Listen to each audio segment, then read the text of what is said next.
शिवाय नमः। हे सच्चिदानंदा निर्विकारा तुम्हें हमारा नमस्कार असो। हे अद्या ओंकारेश्वर शंभु ज्ञान मार्गा तुम्हें नमस्कार असो। इस वीडियो में कुछ भी हमारे से चूक भूल होने पर वीडियो देखने वाले सभी मुझे क्षमा कीजिए। नमस्कार। आज शिव भक्त भगवत लिखित वेद मंथन गाथा का 5वां मंथन है। इसी मंथन का विवरण देने वाला हूँ। मंथन ऐसा है, हमारे मनोकामना सभी चिंता मणि जैसे, मनुष्य के तारक हो तुम सदगुरु नाथ हमारे। विश्व को मोहित करने वाले चतुर्थ कला, अर्थ उनके स्वामिनी जी सरस्वती। सरस्वती तुम्हें वंदना नाथ हमारे। सदा हमारे हृदय में रहने वाले, सब संसार के दुख दूर करने वाले, नदी धारा से पार करवाने वाले नाथ हमारे। वेद अध्ययन करवाने वाले, अंकों में दिव्य दृष्टि देने वाले सदगुरु नाथ हमारे। शुद्ध बुद्धि हमें देने वाले, वेद की विद्या हमें पढ़ाने वाले, भक्त भगवत कहे पापों से मुक्त करवाने वाले नाथ हमारे। श्री सदगुरु बिना हमें इस मानव जीवन में मार्ग नहीं मिलता। सभी सत्य ज्ञान, सत्य आचरण, सात्विक विचार, धर्म का पालन, धर्म का रक्षण सभी करवाने वाले, सभी का मार्गदर्शन, जो भी सत्य है उसका मार्गदर्शन करने वाले हमें सदगुरु ही होते हैं। अभी इसी मंथन का आगे विवरण देने जा रहा हूँ। इस वेद मंथन गाथा यानी 5वें मंथन में शिव भक्त भगवत सदगुरु के बारे में थोड़ी सी जानकारी देने वाले हैं। सब विश्व को मोहित करने वाली चतुर्य कला और अर्थ उनकी स्वामिनी जी सरस्वती, उसी सरस्वती माता को वंदन करते हुए सदगुरु का वर्णन इस वीडियो में शिव भक्त भगवत देने वाले हैं। इसे हमारे इस जगत में हमारे भारत देश में अनेक संत होकर गए हैं। संत ज्ञानेश्वर, तुकाराम, टुकड़ेजी दास महाराज, गाडगे बाबा, कबीर दास, मीरा, अनेक संत होकर गए हैं। अभी उदाहरण में संत ज्ञानेश्वर महाराज कहते हैं, सदैव मेरे हृदय में वास करने वाले ये सब आंखों में अंजन के जैसे दिव्या दृष्टि देने वाले, चिंतामणि जैसे सब मनोरथ पूर्ण करने वाले सदगुरु ही मानव जन्म में मनुष्य के तारक होते हैं। सदगुरु बिना इस मनुष्य मानव जीवन में तारने वाला दूसरा कोई भी नहीं हो सकता है। ऐसे शिव भक्त भगवत ने इस मंथन में विचार के वर्णन किया है। सब शुद्ध मानव जो होते हैं, उन्हें सदगुरु कृपा से देवी संपत्ति को संप्रदान कर कृतार्थ होना है। कारण सब शब्दों के मूल सदगुरु ही होता है। शुद्ध बुद्धि हमको देने वाले, वेद विद्या हमको पढ़ाने वाले, सात्विक सत्वगुण से हमें को चलाने वाले सदगुरु ही होते हैं। भक्त भगवत कहते हैं, पापों से मुक्त हमको करवाने वाले सदगुरु नाथ ही हमारे होते हैं। सदगुरु बिना यहाँ हमारा मानव जीवन व्यर्थ है। हमें जन्म मरण से तारने वाले ही सदगुरु ही होते हैं। ऐसा ही अभी उदाहरण के लिए संत हिराजी महाराज मुंबई कर, उसका विचार यहाँ हम इस विवरण में देने वाले हैं। एक शिष्य सदगुरु से पूछते हैं, अनेक भाव अनेक मन में लाकर हृदय कमल दो कर जोड़कर कहते हैं, दयागन श्री सद्गुरुनाथ हमारे, अपनी सच्चिदानंद मूर्ति देखते ही प्रेम से मेरा हृदय भरकर आया है और त्रिविधि से यानी त्रिविधि से अनेक गरम से गरम तपे हुए मेरे चित्त को शांतपन आया है सिर्फ आपको देखते ही। ऐसे सदगुरु से कहने लगे। वो एक विधा भावना से लोहोचुम, जैसे लोहो से मिलन होते हैं वैसे ही सदगुरुनाथ आपको देखते ही देखने वाले का चित्त आकर्षण करके लेना, ये तो सचमुच, ये तो अपना पूर्णत्व का पूर्णत्व सुचिन्ह है, सुचिन्ह है, एक खून आणि गुर्तु चिन्ह है। गुरुजी आप तो स्वयं प्रकाशक, ऐसे आप रोक्ष अनुभव से तृप्त हुए सत्पुरुष हो। आपको मेरा सर्वंग सिद्धांत नमस्कार करते हुए अनेक भाव से मैं आपको शरणागत आया हूँ। ऐसे गुरु से शिष्य शरणागत होकर, इसीलिए सदगुरु आप मुझे ऐसा प्रश्न का उत्तर दो कि यहाँ मैं कौन हूँ, मैं कौन हूँ, इसी प्रश्न का उत्तर कृपा करके दीजिए। सदगुरु कहने लगे, क्या कहने लगे? हे दया सागरा श्री सदगुरु नाथ कहते हैं, तुम जिस अर्थ से शरण आकर भावपूर्वक जो भी प्रश्न पूछा है वो प्रश्न ऐसा है, मैं कौन हूँ मुझे समझता नहीं है। मैं कौन हूँ मुझे समझता नहीं, इसीलिए मैं उसी प्रश्न के अर्थ से मैं कहने वाला हूँ। तुम एकाग्र चित्त से उत्तर सुन लो। तेरा स्वरूप स्वयं प्रकाशक ज्योतिर्मय सहजाकार मायातीत है, तुझको माया का स्पर्श नहीं हुआ है। ऐसे गुरुजी ने शिष्य को कहा है। तू केवल ज्योति रूप ही है, लेकिन तेरे स्वरूप की तुझको जानकारी नहीं। तेरे स्वरूप की जानकारी नहीं, तेरे स्वतः के स्वरूप की ही तुझको जानकारी नहीं है। इसी को ये अज्ञान कहते हैं। अज्ञान किसी कहते हैं? इसी को ये अज्ञान कहते हैं। उसके स्वरूप की उसको जानकारी नहीं है। तुम तो शरीर के बहुत सुंदर दिखता है। तुझको देखते ही मुझे ऐसा लगता है कि जब भी हनुमान उनके रामायण काल में उनके बालपन में सूर्य को भक्षण करने गए थे, वैसे ही तुम मुझको लगते हो। केवल तुम सोम ज्योति रूप ही हो। शिष्य के प्रश्न के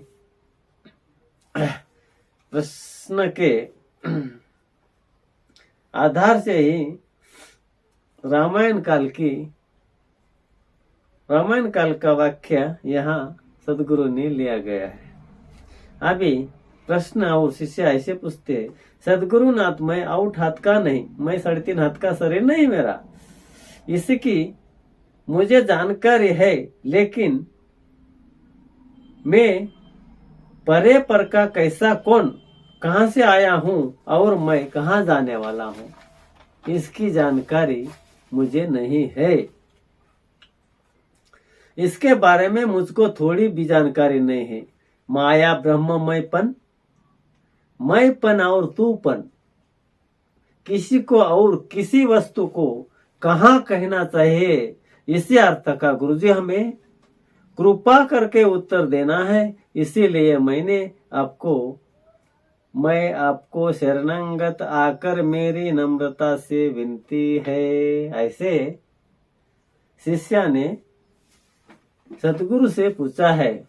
अभी आगे सदगुरु ऐसे कहते हैं, मेरे भक्त शबास, तुझ में अनेक शंका होकर ये है, लेकिन तुझे जरूरी किस बात की है, मुख्य विषय मुझे बताओ।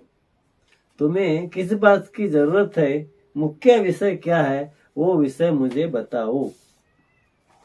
तब शिष्य कहने लगे, जन्म मरण से मुक्त याने फिर से जन्म मरण का काम नहीं पड़ना है। ऐसे शिष्य गुरु से पूछते हैं, इसी को ही मोक्ष कहते जन्म मरण से मुक्त होने को ही मोक्ष कहते।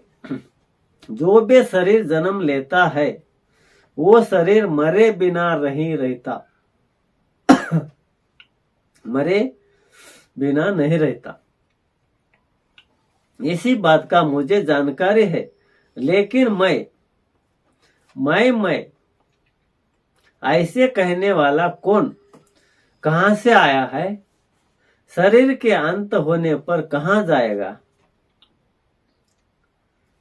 मैं कहने वाला कहां से आया है और शरीर के अंत होने के पर वो कहां जाएगा, ये मुझको कोई पता नहीं है। ऐसे शिष्य सदगुरु से पूछने लगा। इसीलिए मैं यानी क्या है, क्या होता है, ये मुझे सीधा यानी सरल स्पष्ट से अगदी सस्त भाषा में मुझे समझना ऐसी जरूरत, ऐसे उत्तर गुरुजी मुझे देने की कृपा करें। ऐसे शिष्य पूछता है कि इसकी जानकारी मुझे देने की कृपा करें। अभी आगे गुरुजी कहते हैं, मेरे भक्त शबास, इसी का ही नाम विवेक होता है। इसका ही नाम विवेक होता है। तुमने जो भी प्रश्न पूछा है वो बहुत महत्व का है और इसी प्रश्न से सभी प्रश्न का उत्तर मिलता है। इसी प्रश्न के उत्तर में सभी प्रश्न का उत्तर मिलता है। मैं कौन, जिसको भी समझता उसी को सब समझ जाता, ऐसे हम समझ लेना है।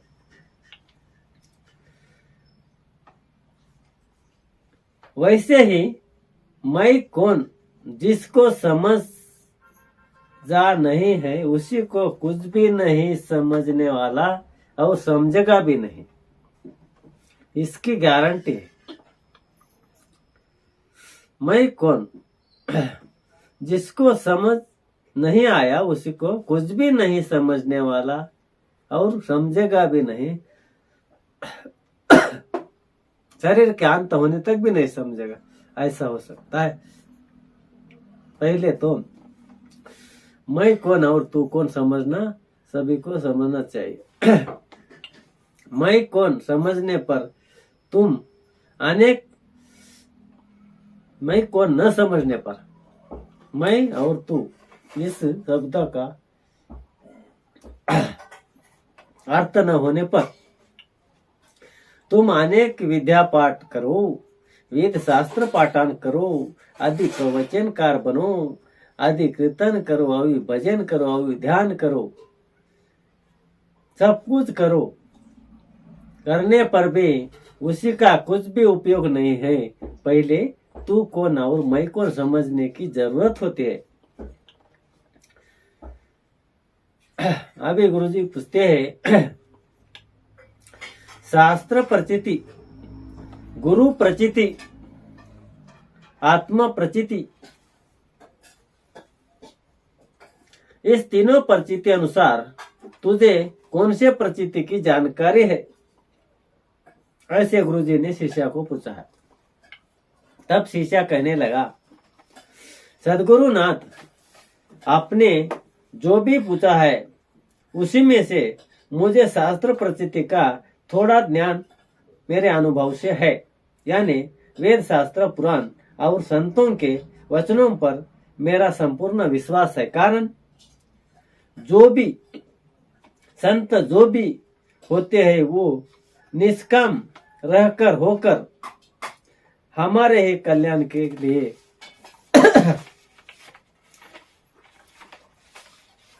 हमारे ही कल्याण के लिए रात दिन कष्ट करते हैं, ऐसे हमें प्रत्यक्ष दिखता है। इसीलिए वो सचमुच कहना, इसी का नाम शास्त्र प्रचिति है, ये मुझे समझता है। इसीलिए मैं अपने शरणंगत होकर शरणम पर विश्वास रखकर अपन जो भी कहोगे उस विषय को सुनने को तैयार हूँ। अब मुझे सद्गुरु प्रचिति और आत्म प्रचिति मेरे अनुभव में लाकर मैं आत्म सोहम ज्योतिर्मय पर ब्रह्म हूँ, सब मेरा मैं हूँ। मैं एक देशी न होकर सर्वदेशी व सर्वसाक्ष हूँ, मेरे अनुभव में लाना है। और सद्गुरुनाथ आपने जैसे मुझे को बनाना,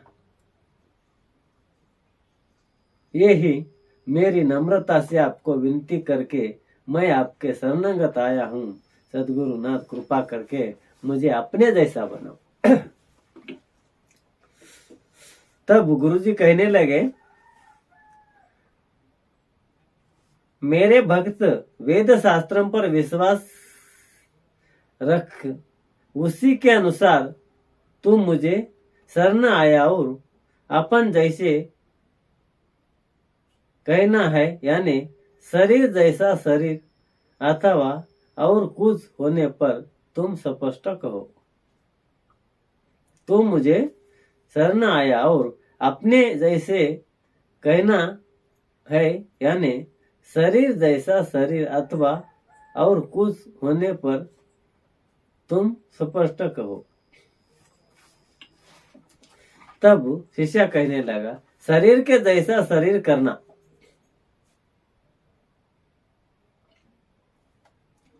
शरीर के जैसे शरीर करना ऐसा मेरा भाव नहीं है।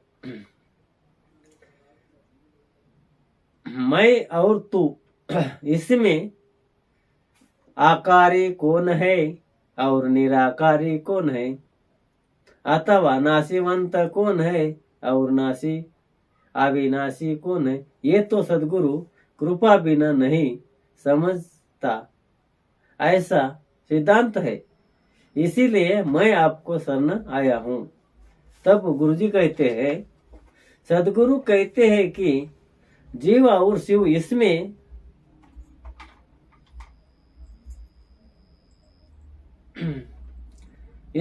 तुम स्वयं क्या समझते हो? जीव और शिव, इसी के बारे में तुम क्या समझते हो? तब शिष्य कहते हैं, सद्गुरुनाथ मुझे जीव और शिव कैसा होता है थोड़ा भी पता नहीं है, लेकिन अनुभव ज्ञान से मैं जीव ऐसे मुझे लगता है। अनुमान से, सिर्फ अनुमान से मुझे ऐसा लगता है, थोड़ा जीव और शिव ऐसा होता है थोड़ा भी पता नहीं, लेकिन अनुमान ज्ञान से मैं जीव ऐसे मुझे लगता है, ऐसे शिष्य कहते हैं। कारण हर शरीर में जीव होने का भाव होता है, इसीलिए शरीर नहीं जीव हो ही नहीं सकता। मैं होगा ऐसा मुझ में अनुमान भास है, लेकिन अनुभव नहीं, शरीर नहीं। जीव वही मैं होगा ऐसा ही मुझ में अनुमान का भास है, लेकिन अनुभव नहीं है। तब सद्गुरु कहते हैं, मेरा जीव मेरा चित्त, मेरी बुद्धि, मेरा शरीर, मेरा नाम, मेरी जात, मेरा बंधुत्व ऐसा कहते हैं। ये सब चंचल है, ऐसे तू जानता है अथवा नहीं, विचार करके कहो। गुरु ने पूछा है, शिष्य को, मेरे भक्त, मेरा जीव मेरा मन, मेरा चित्त मेरी बुद्धि, मेरा शरीर मेरा नाम, मेरी जात मेरा बंधुत्व ऐसे कहते हैं। ये सब चंचल है, ऐसे तू जानता है अथवा नहीं जानता? ऐसे फिर से गुरु ने शिष्य को पूछा है। सब शिष्य कहते हैं ये सब मेरा है, ऐसा कहता हूं, और चंचल है ऐसे ही जानता हूं, लेकिन स्वयं मैं कैसा हूं ये मुझे पता नहीं। स्वयं मैं कौन कैसा हूं ये मुझे पता नहीं। तब गुरु कहने लगे, मेरा बंगला मेरी गाड़ी, लेकिन मैं बंगला अथवा गाड़ी नहीं। उसके अनुसार मेरी जान, मेरा शरीर ये मैं नहीं हूं। उसके अनुसार गुरु कहते मेरा गाड़ी मेरी बंगला, लेकिन मैं बंगला गाड़ी नहीं हूं। उसी के अनुसार मेरी जान मेरा शरीर ये मैं नहीं हूं। वैसे ही तब शिष्य कहने लगा, मेरा मेरा जीव भी जीव, मेरा मेरा जिस भी वस्तुओं लोग कहते हैं, मेरा मेरा जिस भी वस्तुओं को लोग कहते हैं वो सब वस्तु मैं नहीं हूं। उसी वस्तु से मैं अलग हो सकता ऐसा मुझे लगता है, और ऐसा ही मेरे अनुभव में आता है।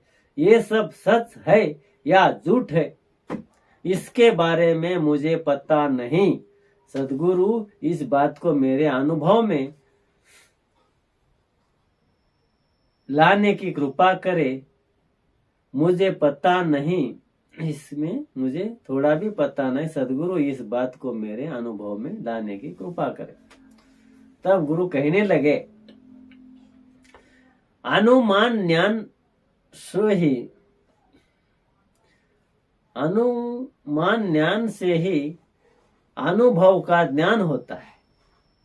अनुमान से ही अनुभव का ज्ञान होता है, लेकिन प्रयत्न करना पड़ता है। कारण अनुमान से ही जो भी थोड़ा अंधेरा थोड़ा उजाला में जो भी रस्सी होती है वहां सांप के जैसी दिखती है, और वही रस्सी अनुभव होते ही रस्सी का असली रूप समझ आता है। वैसा ही उसके तरह मुझको अनुमान से मैं शरीरधारी देह अथवा जीव ऐसा मुझे लगता है, और अनुभव से देखते ही मैं विधेय हूं, मैं ज्योतिर्मय पर ब्रह्म हूं, ऐसे समझने के लिए जप तप ध्यान साधना नाम जप करना अनेक अनेक मार्ग है, ये सद्गुरु से हमें मिलते हैं। तो ऐसे जप तप ध्यान साधना करके लिए कहने पर तू कर सकता क्या? ऐसे कुछ एक उपयोग में मार्गदर्शन करने पर जो भी कहा उससे तू कर सकता क्या? ऐसे सदगुरु ने पूछा है। तब शिष्य कहते हैं, सदगुरु नाथ, सदगुरु तो अपने जैसे तत्काल करते हैं। सदगुरु जैसे मानव को बनाते हैं, ऐसा शास्त्रों का वचन है। इसीलिए सदगुरु आप मुझे साधन कहो, मैं उसे करने को तैयार हूं। सदगुरु अपने को जैसा लगा वैसा करो, लेकिन जो भी सत्य है उसी का अनुभव हमें देने की कृपा करो, ये मेरी नम्रता से आपसे विनंती है। तब गुरु कहने लगे, सदगुरु कहते हैं, मेरे भक्त सुने तो तू सुन मेरे भक्त, तूने तो बहुत सुंदर उत्तर दिया है। अब मैं तुझे साधन कहने वाला हूं, नहीं हूं। शास्त्रों के वचनों के अनुसार अपने जैसा तत्काल मुझे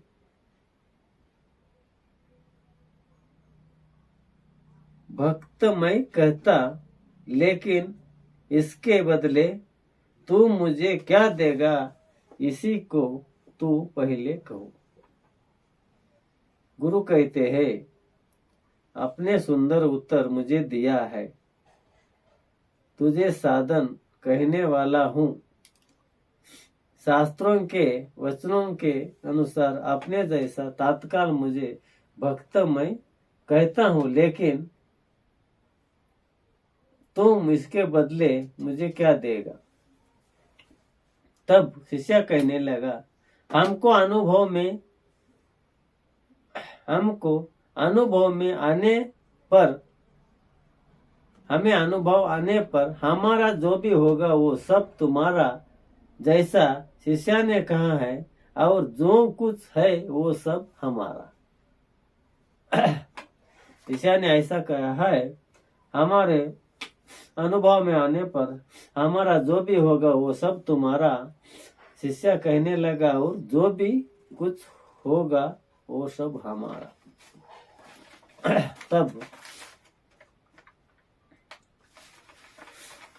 तब गुरुजी कहने लगे, सदगुरुनाथ कहते हैं, वाह शाबाश, तुमने उत्तम उत्तर दिया है। ठीक है, हम जो भी पूछे उसी का उत्तर दो। तब भी जब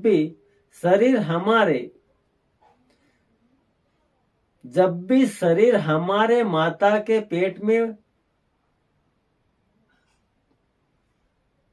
क्या पूछते हैं सदगुरु, जब भी हमारे शरीर हमारे माता के पेट से बाहर आया, तब इस शरीर को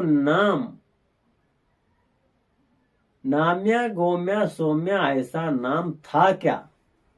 तब शिष्य कहता है, शरीर को जन्मते समय में नाम्या सौम्या अथवा गोम्या ऐसे नाम से जन्म लिया नहीं है। पहले तो नाम नहीं था, कारण उस समय नाम नहीं था।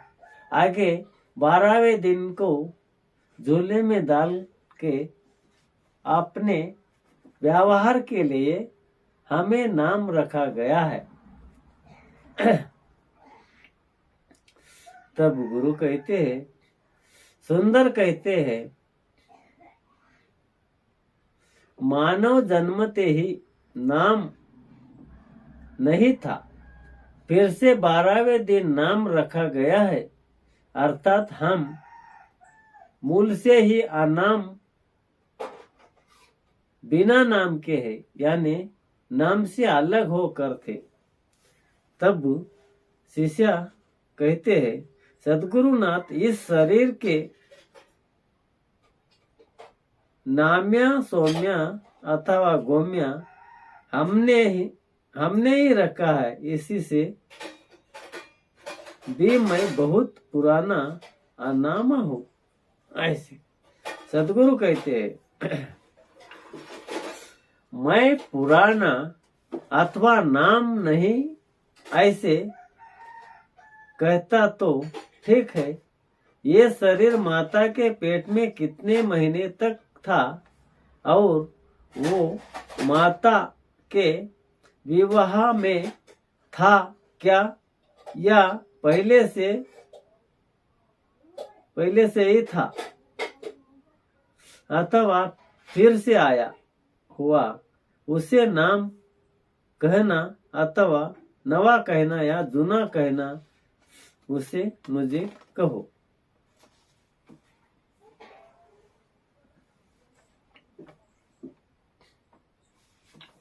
शिष्य कहता है, यह शरीर माता के पेट में 9 महीने था, लेकिन माता के विवाह में नहीं था, यानी थमस न होते वो फिर से आया है, पहले से नहीं था फिर से आया। गुरु कहते हैं ठीक है तो नया अथवा शरीर नया, नाम नया अथवा शरीर नया, ऐसे तूने कहा, लेकिन ऐसा विचार नाम को और शरीर को इसमें से किसी को न किसी को समझने लायक है, कृपा ये मुझे बताओ। शरीर को भी न समझता है, नाम को भी नहीं समझता है।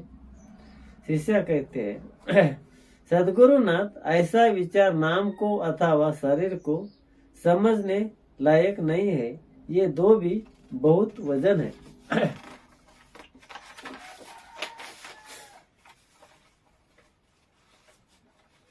अपना शरीर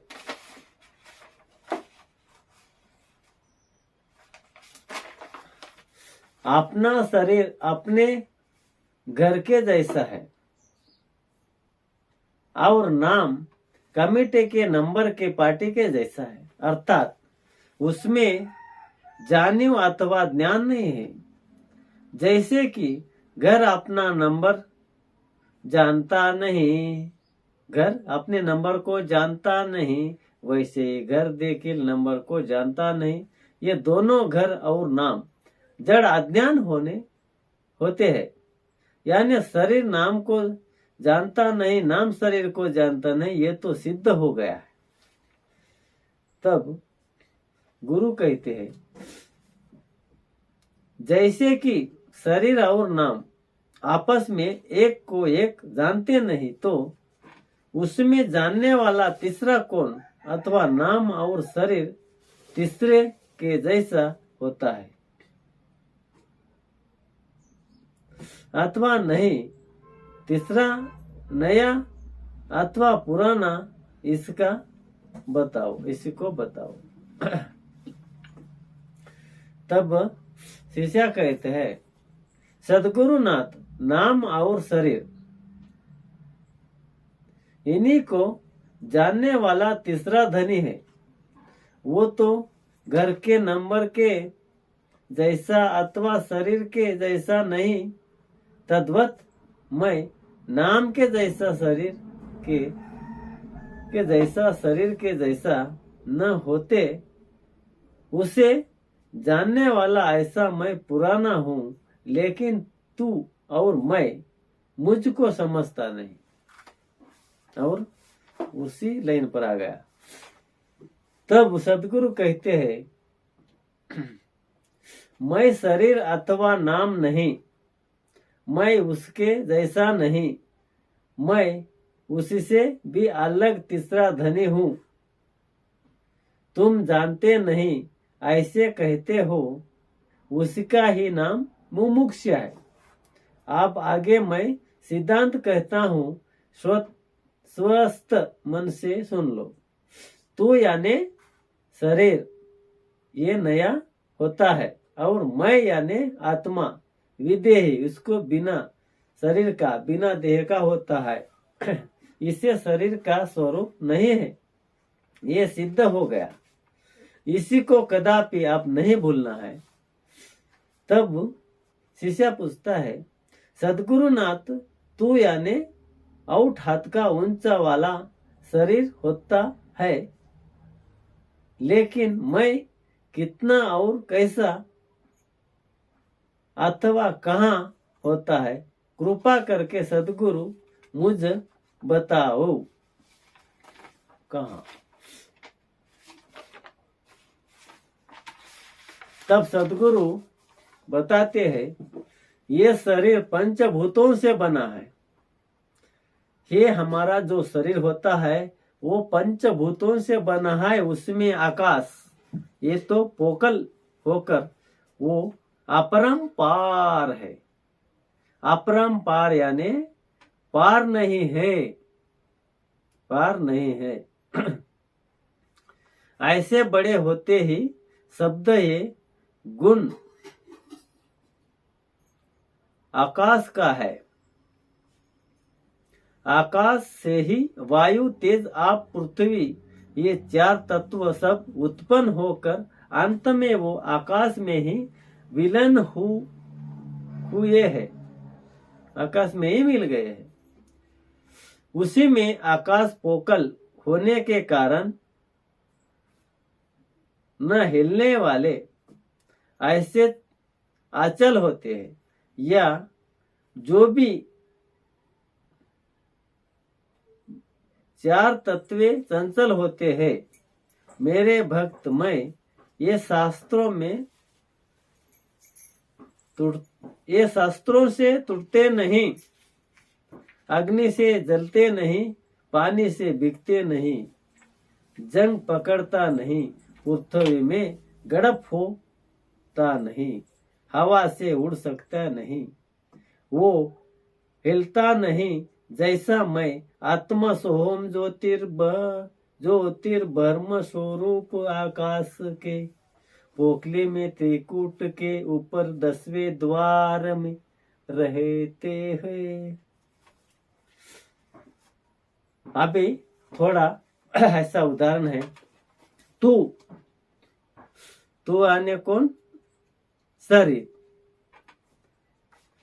शरीर खाता निरंतर, उसको भोजन करना पड़ता है, खाना पड़ता है, शरीर को खाना चाहिए।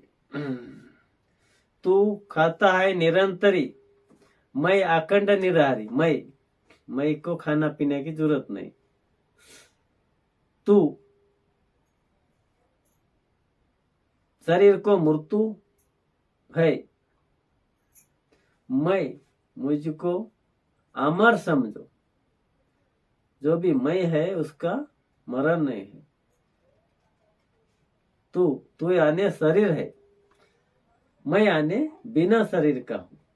तू यानी अनात्मा है, आत्मा नहीं है शरीर। मैं यानी आत्मा हूं। तू पहले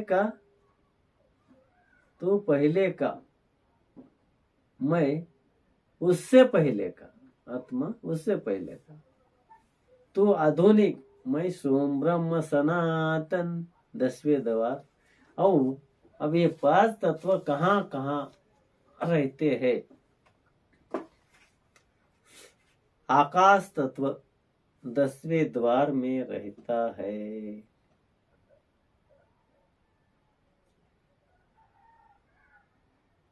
वायु तत्व नाभि में रहता है। अग्नि स्कंद पर रहता है। और पृथ्वी तत्व गुड़गे के पास रहते हैं। आप तत्व पैर के यहाँ रहता है, पैर के प्रथम रहता है, ऐसे में। इस के अनुसार यहाँ गुरु शिष्य का संभाषण इस 5वें मंथन के विवरण में हो गया है। अब यहाँ पर भी इस वीडियो का समाप्ति हो रहा है। फिर मिलेंगे 6वें मंथन में। सबको नमस्कार।